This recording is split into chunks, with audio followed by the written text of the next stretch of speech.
second episode, and I'm so happy to be joined by my good friend, Paula Carozzo. She's an inclusive advocate, a social media influencer, an overall friend, queen, and badass. Paula, how we doing? We are doing great. Thank you so much for having me. Thank you for opening up this space today. I'm excited to get inclusive. I'm excited to get inclusive too. We hear that term used in a lot of our language. The social justice warriors of the world just love that term. But what does that really mean? And how can we apply that in our everyday lives? But before we get into all of that stuff, Paula, we met in finance class at FIU. We did. We met because I was getting ready to fail that class, walking into graduation.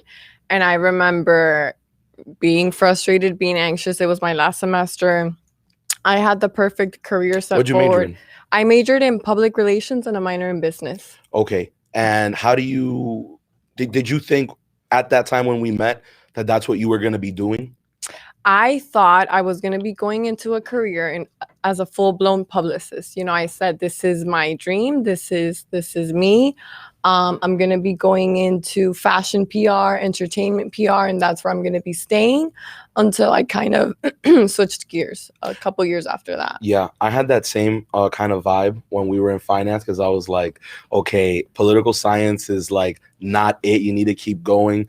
But I'm glad that both of us actually work in what we love and what we do, right? Because sadly, a bunch of our peers, I know a lot of people in that finance class that are either unemployed, not doing what they like, or whatever. So God bless. Now, explícame. When you graduate, what is like the trajectory? Who do you work with, and how did you start influencing? Was this something that you always wanted to do, or was it something that just came to be? Well, the influencing came upon all through college. I always wanted to figure out strategies and ways to speak about what being disabled is, to speak about what inclusivity is, and where the disabled community has a lack of representation in society. But that not came onto full realization until like 4 years after I graduated, literally. So I walked out of college. Which is right around now, because 4 years. Yeah, exactly. We graduated in the same semester, 2018. Exactly. Oh my God. I know. I know. So I walked out, in a full-blown career in PR. I interned in fashion PR agencies, entertainment marketing agencies. And then one day I was like, this is not fulfilling. And working in the fashion industries and in entertainment industries was where I realized that we had a very big lack of representation in these industries as a disabled person. They don't hire disabled models. They don't hire disabled actors. They weren't hiring disabled influencers. So I was like, wait a minute. And people with disabilities clearly form a part of our society.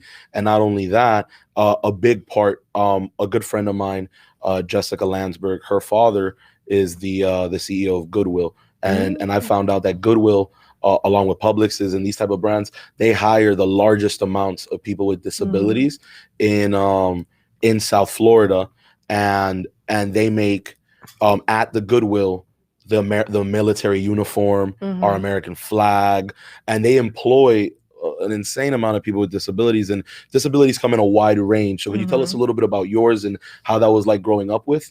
Well, at the age of 5, I was diagnosed with cerebral palsy. Now, movement disorders, posture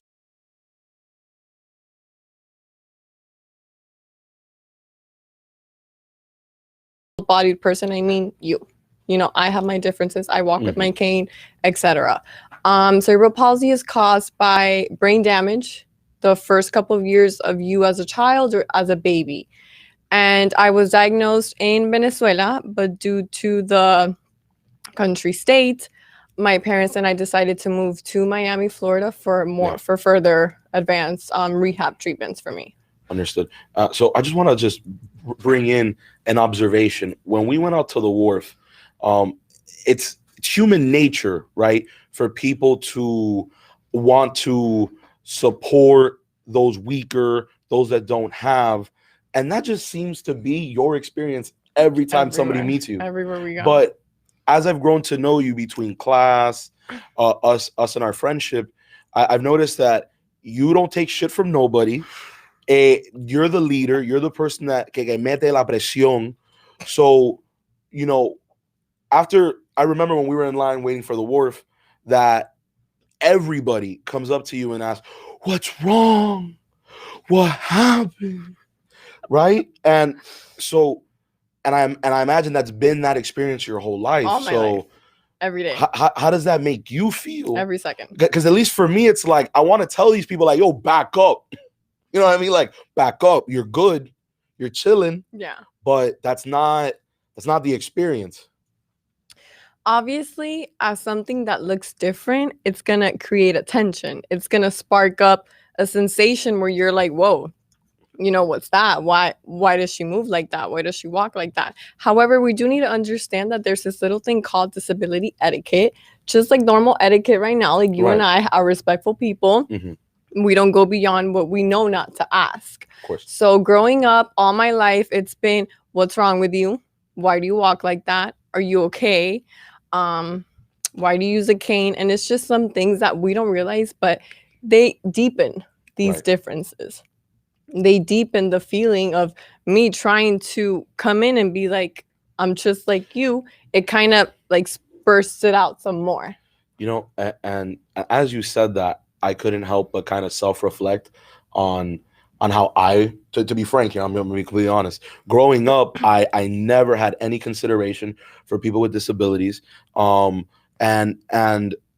the fact is that at least in public schools, there's always been kind of like a sector or a program que lo alejan. So when you said deepens the difference, I feel that because like it's systematically like you're dividing people, and I think the best thing, at least for me and my disability etiquette, was literally sitting next to you in class, straight up, because you know, tú sabes, you want to be formal, you want to be courteous, but I learned more about what it meant to being exposed to it rather than separating it. But here's my question: being different, isn't that the competitive advantage in social media influencing? Well, yes, of course, that has a lot of factors. You see what I'm trying to ask you? Like, is the disability actually an advantage in your influencing based upon, because it's different? Like, there's so much content, there's so much, you know, things out there on social media. So when people see you're like, yo, this is different. Do you think that helps? Does that take away? Obviously, it sparks up conversation. It drives in traffic. People are like, why is she walking like that? But how does she do it so like clean and, you know, aesthetically so pleasing? Gracefully? Exactly. And all of that. And then people are always like, oh my God, but she's walking like that, but she's giving like a good message at the same time. So it definitely makes noise. It definitely creates conversation. But my whole point of influencing and being an inclusive advocate is to change the dynamics of how disabled are seen in society. We are systematically oppressed. We are seen as, you know, people who are not capable. These others that don't have feelings, that don't have rights. And a lot of these barriers are systematically placed. Like how our streets are designed, how accessibility. So like you couldn't go through your day the same way how me being able-bodied could just go XYZ place. So what are some sort of like in your experiences, right? Like what does an average day look for you? For me, I wake up already with like 14 spasms in my leg. So I'm sure you don't have that. And on my left leg, to be exact. I wake up, you know, I brush up, then I head downstairs. I live in a 2-story home, which makes stairs extremely frightening for me. But you go up and down every single day? Every single day, every second, every time I have to, etc. I make myself some breakfast. You know, I live the same life that you guys live, just a lot more limited. And then aspects of road design, home design, clothes design don't make it easier for me to live with a freer mentality. It's like, okay, I need to get dressed. So for this day, I had to get ready 2 hours before because it takes me about 15 minutes to put on my shoes because of the 14 spasms I get in 5 seconds than it takes you. So now that we're on the topic of fashion design and shoes, Nike recently released that slip. Ease. Yeah, what was it called? You know what I'm the talking Nike Fly Ease. You know, and Twitter and again, I love Twitter. I love seeing what my peers comment, what the professionals comment. It's kind of like taking away news for me. But on Twitter, they're like, "Oye, esto es whack. This is horrible. It's not gonna happen." And but there are the advantages to this population that people who are regular consumers have no fears. Like, and talking to Grant before, he made a great point that if it doesn't affect you, you're not gonna care. Like, you're not gonna care. So, but you are gonna care as you age older. 1 in 4 people in the world do grow to have a disability, or some and this includes arthritis when you get older. This includes, you know, a cognitive disability like ADHD, which is also considered a disability. So why not care now so that we can work for a better society, to not be having the same systematic oppression and issues later on. So I want to touch upon the things where we have no awareness, right? In fashion, talk to design, because as an able bodied guy, to me, fashion is very simple, very limited. So obviously, when you're talking about women's attire and what that means in terms of the different settings and formalities, what are the things that you've seen? Because again, you work in fashion, and I know you do promotions with brands on your page. So what is the objective, and how's been the experience? Well, the objective is always obviously to create awareness that the disabled community is that we are here to represent ourselves. You know, we don't need to hire a fake disabled actor to represent a real disabled life. That's what's going down. Yeah, that's been going down in most because they want the look. Because they want the look, they want the aesthetic, and they want, pretty much. But behind the influencing, it's a lot of partnering up with brands. It's a lot of creating real content at the same time of what goes down in my life day to day. So in a lot of that, I speak about getting somewhere and not having an elevator. And that day I happen to not be able to go up the stairs because I have 50 spasms instead of 14. So what do I do if I reach a place that I need to access that I can't? On the phone, like, I understand, like, these are things that I would never even consider in my day, because I just go. You just go about it. And then it's the same thing in fashion. You know, for people with disabilities that use wheelchairs, I know we never think about this, but how they put on jeans? Straight up, I would imagine with help. With help, exactly. With help, so right? Then we're prone to always have to be doing these things with help. Why? When we already live in a society where we can be achieving these things without help. So out of all the, I would say, fashion designer people in this industry, how many of them do you think are actively thinking about the disabled community in their design, in their craft process? You know what I mean? In their creative process? Yeah, definitely a very small percentage. I mean, but there are people that do. Of course. There are some brands like Is Adaptive, Fora, that I have directly worked with that especially cater to the disabled community. And of course, now brands are seeing more influencers come to light with their disabilities, and then they get to not use us, but in a way like have us be that communication channel, right? Because to perceive how our world works. And that's so great that you bring up kind of the channel. So is that why influencer marketing is becoming so prominent, that that brands are seeing that, you know, we're going to pay for these impressions, we're gonna have a budget for online marketing? So is the route shifting towards influencer marketing because of the direct target audience? Is it geographical? Is it about who's on your page? And that's why this brand links with you? I would imagine that's why, but. Right. So influencer marketing actually has a lot of aspects to it. Like the basic definition is a person who influences, right? Obviously. I mean, I influence too, but not on social media. But on your way. Exactly. So you influence with your political campaigns, etc. In my case, I have built a targeted audience of disabled, etc. Supporters, fans, supporters, people that just like people that think you're cute. You know what I'm saying? Like, there's let's be real here. Like that's what I'm saying. Like, you got 10K for a reason, girl. but go on. Oh my God. But basically influencer marketing is the influencer has a specific niche, a specific audience where you are considered an expert. And this is where the advocacy, comes in.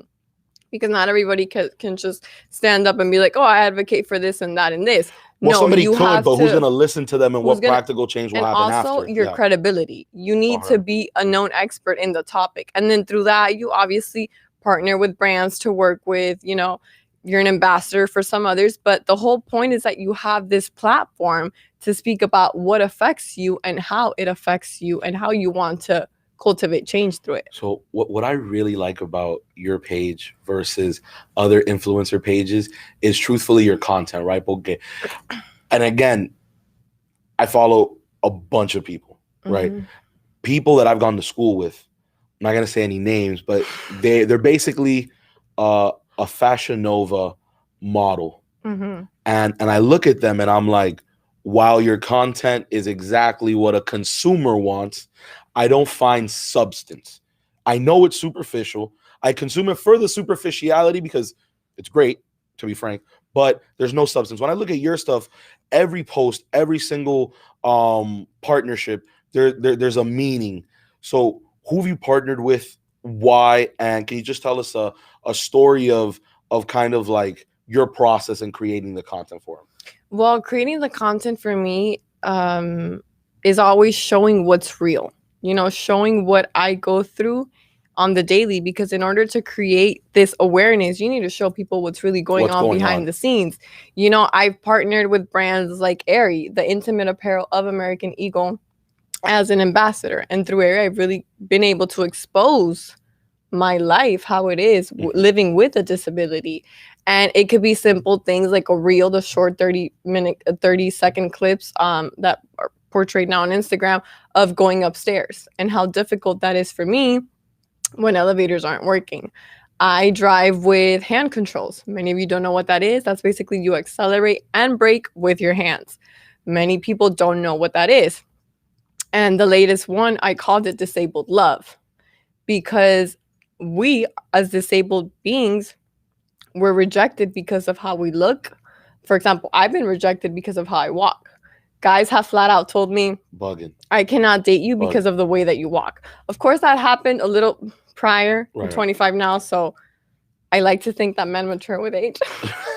But that's not the case. But that has been the case and that in my brings life. me back, and that kind of brings me back to the experience when we went out. Like, people hit on you differently.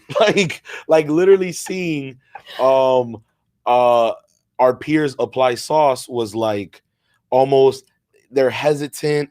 I feel like they might don't find know you. how. They don't know how. They don't know how. They just know there's this pretty girl in front of me, and I want to say something, but I don't know if I should tiptoe or if I should. Should I hold her cane? Should I ask her if she needs help?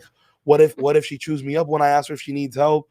So people don't know how to approach it. You think that the influencing is going to slowly but surely break down these stereotypes? Because I personally just think it's like you being my friend breaks it down for me. Because when I see it, I feel it. I'm like, man, like, because I'd be getting annoyed for you, man. Like, I remember the guy. I remember you were about there was a guy in the line that just wouldn't like stop. Like, are you okay? And then he would change his voice, and I'm like, yo, chill, bro. I think that slowly but surely, because what I try to do a lot with my audience is connect with them. Either they send me a DM or they ask me for my number or they comment me. A lot of it is creating besides creating real content, a lot of it is creating a real connection with the people that follow you, with the people that you're most contact with. And then on my DMs, they ask me all sorts of questions. Sometimes I get on FaceTimes with these people to really break stuff down, how it is. Because, influencing and being on camera and working with brands is great. But at the end of the day, if you're not really clarifying things for the people in the community that are willing to support you, where's the change? So on the topic of change, the legislation, let's continue that conversation we were having about the law you wanted to pass, and then I can kind of cue him back. We got some time still, so I think that would be like the great rest of the cool. So the legislation on more inclusive. So apart from being the influencer, working on social media, bringing awareness with brands, you're also an inclusive advocate. So what does that mean, and what type of advocacy do you want to see happen moving forward, and where we can collaborate on this? Okay, cool. The inclusive advocacy kind of falls in everything of the project, like even on social media and everything, because I'm always advocating. I'm always speaking about these things. And then going into legislation, a lot of it is reforming and creating policies that help my community, that actually create a change that we want to see and that we feel is right. And one of those changes that we have spoken about is actually putting a disabled wheelchair button on these traffic lights on the intersections. on the So this will be an intersections. infrastructural change. Yes. So it's systematic because of there's an intersection everywhere. Exactly. So what are you proposing? First, to create awareness, I cannot cross the street in 20 seconds. Neither do I know any peers of mine that are disabled can. So a lot of it will be creating the change to increase that time to at least 30, 35 maybe when you need it. Of course, I understand how intersections and traffic lights work. They're ticking clocks of their own. Mm-hmm. But it's also cultivating this change, innovating, and being proud of it. Yeah, and understanding that this community is a part of our society and they do use our sidewalks. And so I can imagine, yeah, like for example, on Miracle Mile, those intersections are quite long, right? So, and on 20 seconds, and again, I've been out with you, that is not enough time. It's not. That is not enough time to get, and you are somebody that's out and about and active. Always. And what's interesting is the way how our cities are designed like have never been intended for that growth, like not even back then, like even today. Like, so you're essentially saying on the sidewalks and the streets there's a third button, okay, that would essentially let the sidewalk know and notify there's a person with a disability at the sidewalk, so to extend the time. Yeah. So I would prescribe that we reach out to sessions. You could go about it in a couple ways, right? Like there are cities within, you have Coral Gables, you have Pinecrest, all the cities, right? Like city of Miami, but at the state level, I believe is where you could find a little bit more of the funding, a little bit more of decision makers. I think luckily what you're advocating for can affect absolutely anybody. It doesn't have a political party. This isn't necessarily it's an issue-based thing. Yeah, but issue-based things normally have a side that like influences. Like you'll have, for example, like oh, I'm really for guns. You'll see the Republicans being more on that. Oh, I want a pro-choice. You're gonna see the Democrats. But what I'm trying to get at is that this issue isn't something where it's not a party-based issue. Both parties can come together to bring it. So session's happening pretty soon. I think we should reach out to a couple of some amigos and see what's up. I think we have to get to work right after this meeting. We could go to Tally, with our mask, of course, and socially distant conversations, and get meetings with the different legislators that not just in Miami-Dade, all across the state. And we just really need to get a sponsor, somebody that would be like, yo, I want to start this bill. And they'll work on the language and stuff. Exactly. But I think that would be the next step, because that isn't something that people see. That isn't something that's been included. Do you think social media could help that? Of course, because through social media, you not only have your audience, but you have the power to innovate through the kind of content that you create. And one of the things where we know that the disabled community is systematically oppressed is where ableism comes in, the discrimination against disabled people. So it's obviously, we see it in racism, sexism, discrimination, of course. But with ableism, it's actually kind of hindering, and it's a lot of conscious work. It's like, I pity you. I feel bad for you. Let me pray for you. I don't need you to pray for me. Especially lo hispano and our like where we're from, man. I mean, the Latino community. Exactly, the Latin community. And it's like, I am proud to be different. I'm proud to be disabled. I don't need you to pray for me. I don't need you to cure me. I'm not looking for a cure. Sure. I'm looking to advocate and bring about systematic change, because it's about time. We are way too advanced to be leaving out a community that sooner or later you're going to be part of. Right. So here's what I'm trying to think of, because in our age group, social media is like a double-edged sword, right? Like, while it's great that we have tools that we can reach out to a bunch of people instantly and not have to worry about, oh, do I have to send mail or whatever the case is, but it's more like these same tools can put us in a bind, in a bad place. And I think our age group their attention span is very short. And the fact being that this topic is something that we've already, stated, is if it doesn't affect you directly, you're not going to care. How can you, like, what do you think is the way to make people who are not affected by this whatsoever, they don't have disabilities, how can they not get involved? Because we know how we can get involved. It's simple. Support it, the disability etiquette. But I'm saying, how can you spark interest? Like, what, like, I'm trying to kind of tie this in also into like your influencing, because there's so much content, it's flooded. What piques interest? I think I tie in a lot of spiritual work into my content. And by spiritual work, I mean self-awareness. I mean self-acceptance. Like, and that's something that you like, have to do with a disability or not. Accepting yourself, owning your mistakes, representing yourself, helping yourself grow, evolving as a human being. You have to do it with a disability, with a disease, with a disorder or not. It's something that has to go down.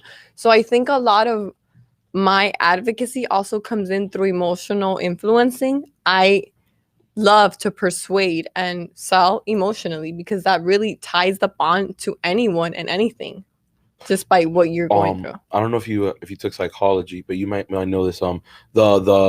It's not Pavlov or Maslow. It might be Maslow. I think it's Maslow. Yeah. The hierarchy of need. Yeah, the hierarchy of need. Do you feel that people with disabilities can achieve self-actualization, like what you're discussing about finding yourself, that self-identity?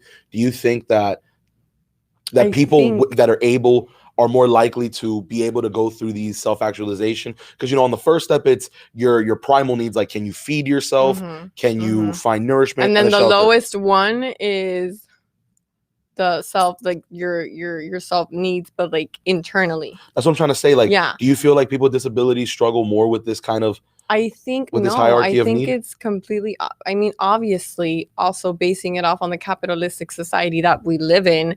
The American culture is highly based on productivity and how much capital you make. Can you bring into the society, right? Of course. Exactly. So based on that, of course, systematically, we are completely oppressed. But as far as a representation and standing up for ourselves to satisfy our own self-growth and evolution, we are way too far ahead. And that's the reason why I am here today with you here. Awesome.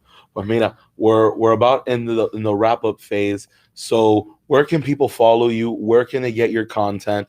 And yeah. You guys can follow me on Instagram at Pauzo. That's Pauuzzo. Okay.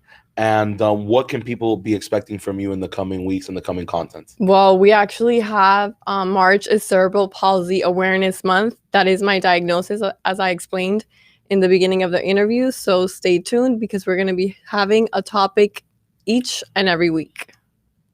Okay. Well, Paula, thank you so much for joining us on the Escandalo. Thank you. Thank you for talking about inclusion advocacy. And guys, next week is going to be dope. Keep staying tuned in. Dale. Thank you.